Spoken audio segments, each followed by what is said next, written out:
പിരിവിന് ശേഷം ഇരു കക്ഷികളും പിരിയണമെന്ന തീരുമാനത്തിൽ തന്നെ ഉറച്ചു നിൽക്കുന്നതിനാൽ ഇനിയുള്ള 6 മാസക്കാലം ഇരുവരും പരസ്പര ബന്ധമില്ലാതെ മാറി താമസിക്കണമെന്ന് കോടതി തീരുമാനിച്ചു. ഈ 6 മാസത്തിന് ശേഷവും വിവാഹമോചനം നേടി പിരിയുവാൻ തന്നെയാണ് കക്ഷികളുടെ തീരുമാനമെങ്കിൽ ആയത് കോടതി പരിഗണനയ്ക്ക് എടുക്കുന്നതാണ്. ഈ കാലയളവിനുള്ളിൽ ഇരു കക്ഷികളിലും സ്വത്തിലും പരസ്പരമുള്ള മറ്റ് അവകാശങ്ങളിലും പറ്റിയും മുഖേന ഗണ്യമായ ഒരു തീർപ്പുണ്ടാക്കണമെന്നും കോടതി ഞാൻ ആവശ്യപ്പെടുന്നു. ഗണ്യമായ ഒരു തീർപ്പ് കോടതി പറഞ്ഞാൽ അത് നിങ്ങളുടെ ഈ കർത്തത്തിൽ കൂട്ടുനിൽക്കുന്നതാണ്. കാര്യങ്ങൾ എത്രയും പെട്ടെന്ന് പരിഹരിക്കുകയാണ്. അതിന് വക്കീലമല്ല വഴിയേക്ക് സ്വീകരിക്കപ്പെട്ടതേ പറഞ്ഞു. മരിക്കുന്നതിന് മുമ്പ് പ്രിയയുടെ അച്ഛൻ അവരുടെ തരത്തിൽ എഴുതി കൊടുത്താൽ ആ സർവ്വയും കാണുന്ന വീടേ എന്റെ PF ലോകത്തെ ഞാനുണ്ടാക്കിയിട്ടില്ല. ഇപ്പോൾ അതിന്റെ പൈസ മാസം എന്റെ ശമ്പളത്തിൽ ഞാൻ കെട്ടിക്കൊണ്ടിരിക്കുക. അത് ഇങ്ങനെയൊരു അവസ്ഥയിൽ ഒരു വാടക നിരക്ക് പോകാത്താഴത്ത് പോയി പറഞ്ഞാൽ ഇതുവരെ ഞാൻ മുടങ്ങിയ ലക്ഷക്കണക്കിന് രൂപയ്ക്ക് ആരും സമാധാനം പറയും. ഇപ്പൊ ഈ നിമിഷത്തായി ഇവിടെ ഞാൻ പുറത്തെ കാശ് വെക്കുകയാണെങ്കിൽ ഞാൻ ഒഴിക്കുകയാണ്.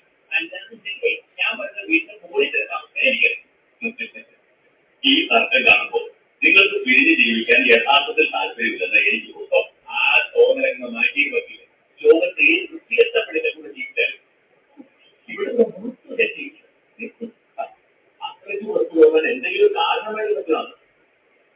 സ്നേഹം തോന്നിച്ചുകൊണ്ട് വക്കീകൾക്ക് വന്ന് ജോലിയുടെ ആവശ്യത്തിനും അല്ലാതെ കേട്ട് എത്രയോ ദിവസം ഞാൻ വീട്ടിൽ മാറി നിൽക്കുന്നു. ഒരു ആവശ്യമെങ്കിലും ഐ മിസ് യു തന്നിട്ട് ഇതെനിക്ക് അയച്ചു.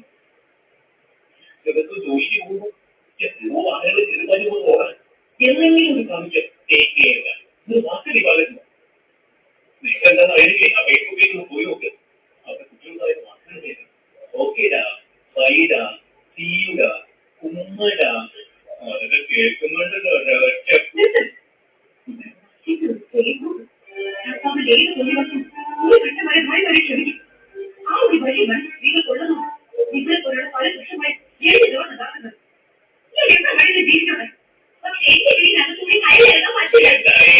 ഞാൻ പറഞ്ഞ വീട്ടിനകത്ത് കടക്കാനുള്ള വഴി ഞാൻ തന്നെ കാണിക്കും.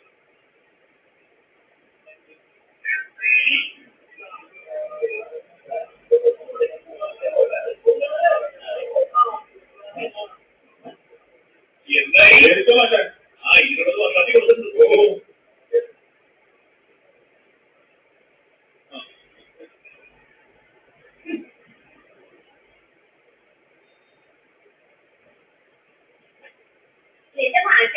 എന്ത് പണിയായി കാണിക്കുന്നത്? മാറ്റി പോയത് എന്തായി?